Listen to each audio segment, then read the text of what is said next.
کچھ لمحے خاموش رہے. کون خاموش رہے؟ نبی کریم صلی اللہ علیہ وسلم.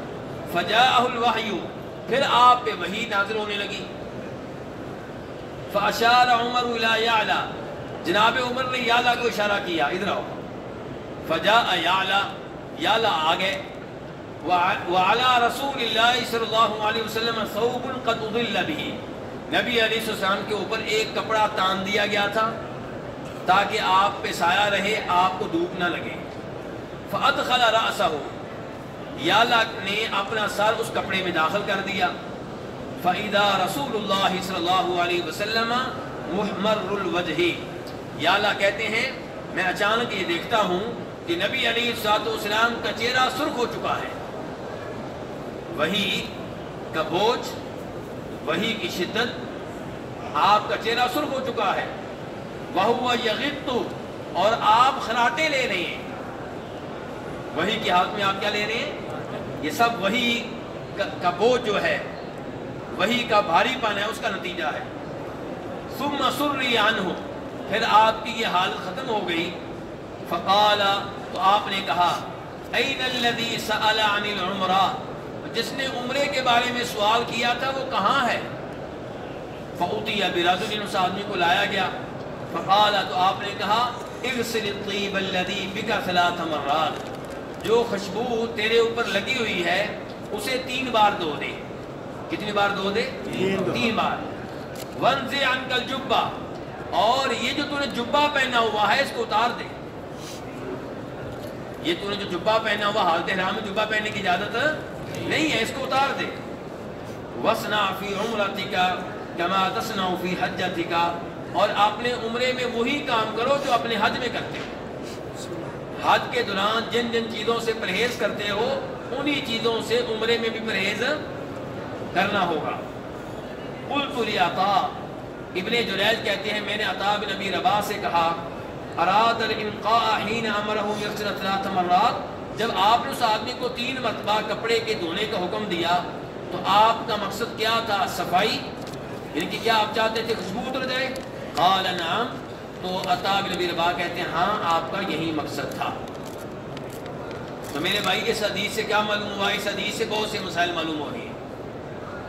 نمبر 1، اس سے یہ پتہ چلا کہ نبی علیہ السلام جیرانہ مقام پہ گئے ہیں اور آپ کے ساتھ آپ کے صحابہ کرام بھی تھے. اور دوسرا یہ پتہ چلا کہ جب آپ پہ وحی نازل ہوتی تھی تو آپ کی حالت تبدیل ہو جایا کرتی تھی اور خراٹے لینے کی آواز آیا کرتی تھی. اور یہ بھی پتہ چلا کہ صحابہ کرام آپ کا کتنا خیال رکھتے تھے. جب کبھی آپ کو دھوپ لگنے لگتی تو وہ آپ کے اوپر سایہ کرنے کا بندوبست کیا کرتے تھے. اور یہ بھی پتہ چلا اس حدیث سے کہ احادیث قرآن پاک کے علاوہ بہت سی احادیث بھی ایسی ہیں جو وحی پہ مشتمل ہیں. کس پہ مشتمل ہیں؟ یعنی کہ یہاں پہ دیکھیے سوال کرنے والے نے سوال کیا، آپ نے فوری طور پہ جواب، جب وحی نازل ہوئی تب جواب دیا. تو وحی صرف قرآن نہیں ہے، حدیث بھی وحی ہے. اور اس سے یہ بھی مسئلہ معلوم ہوا کہ جب آپ سے کوئی شرعی مسئلہ معلوم کیا جائے، جواب معلوم نہ ہو تو فوری طور پہ جواب نہ دیں، پہلے جواب معلوم کریں. اٹکل پچو لگانا یہ دین میں درست نہیں ہے. اس کے بعد یہ پتہ چلا کہ حالت احرام میں جبہ وغیرہ پہننے کی اجازت، اور اگر کسی کو مسئلہ معلوم نہ ہو، اس نے جبہ پہنا ہوا ہے، جب مسئلہ معلوم ہو جائے فوری طور پہ اتار دے. اور اس حالت میں اس پہ کوئی فدیہ یا دم یا جرمانہ نہیں ہے کیونکہ اسے مسئلہ معلوم نہیں تھا. لیکن مسئلہ معلوم ہونے کے بعد فوری طور پہ اتارے، مزید تاخیر کرے گا تو اب فدیہ پڑے گا. ایسے ہی اگر کوئی بھول کر جبہ پہن لے، اس کو یاد نہیں رہا کہ میں عمرے کی حالت میں ہوں، تو وہ جب جو ہی یاد آئے کہ میں عمرے کی حالت میں ہوں وہ چیز اتار دیں. خوشبو کے بارے میں یہاں آپ نے دیکھا کہ نبی علیہ السلام نے خلوق نامی خوشبو جو ہے اس کو دھونے کا حکم دیا. اصل میں خلوق نامی جو خوشبو ہے یہ صرف خوشبو نہیں ہے، اس میں رنگ بھی ہوتا ہے، زعفران ہوتا ہے اس میں. اور زعفران کا رنگ آپ لوگ جانتے ہیں، دیکھا ہوا نا زعفران. تو زعفرانی رنگ بھی ہوگا تو آپ جانتے ہیں مردوں کو ایسی خوشبو استعمال کرنے کی اجازت نہیں ہے جس کا رنگ ہو،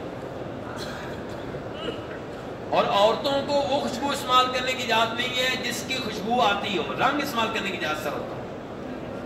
فرق سمجھ رہے ہیں کہ نہیں سمجھ رہے صاحب؟ کوئی عورت خوشبو لگا کر مسجد جائے، مسجد نبوی آئے، پڑوسی کے گھر میں جائے، پڑوسن کے پاس جائے، اسکول میں جائے، پرفیوم لگا کے، اس کا یہ عمل غلط ہے، شریعت کے خلاف ہے، اور شریعت نے اس کی بہت زیادہ مذمت بیان کی ہے۔ ہاں اپنے خاوند کے لیے خوشبو لگا سکتی ہے، لیکن خاوند کے لیے خوشبو تب لگائے جب گھر میں کوئی غیر مرد نہ ہو۔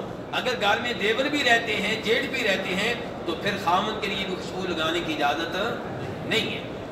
اچھا خوشبو لگانی ہے تو خاوند کے لیے، اور آج ہماری عورتیں سارے جہان کے لیے میک اپ کرتی ہیں، غسل کرتی ہیں، اچھے کپڑے پہنتی ہیں، تیار ہوتی ہیں، اگر یہ بندوبست نہیں کرتی تو اپنے خاوند کے لیے نہیں کرتی۔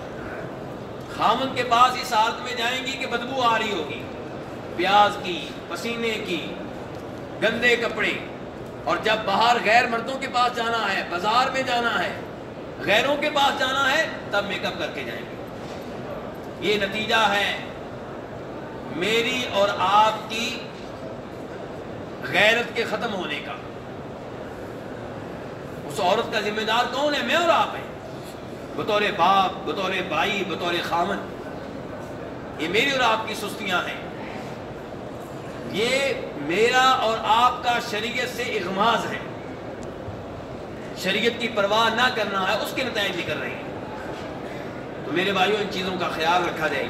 یہاں پہ یہ مسئلہ واضح کر دوں کہ جناب عائشہ ایک حدیث میں فرماتی ہیں، بخاری مسلم کی حدیث ہے، کہتی ہے کہ نبی علیہ السلام جب نیت کرتے تھے حج عمرے کی تو نیت کرنے سے پہلے میں آپ کو خوشبو لگاتی آپ کی داڑھی میں اور آپ کے سر پہ، اور نیت کر لینے کے بعد بھی وہ خوشبو مجھے نظر آ رہی ہوتی، آپ کے سر پہ چمک رہی ہوتی، داڑھی پہ چمک رہی ہوتی، اور یہاں پہ آپ خوشبو دھونے کا حکم دے رہے ہیں، جو حدیث ابھی میں نے آپ کے سامنے رکھی ہے۔ تو یہ دونوں کو ایک ساتھ لے کر کیسے چلیں گے؟ دونوں کے درمیان جمع کیسے کریں گے؟ تطبیق کیسے قائم ہوگی؟ تو میرے بھائی گزارش یہ ہے کہ میں نے ابھی کیا بتایا ہے کہ جو خوشبو اس آدمی نے لگا رکھی تھی اس میں رنگ بھی تھا، اس میں کیا تھا؟ اور زعفران جیسا رنگ مردوں کو استعمال کرنے کی اجازت نہیں ہے۔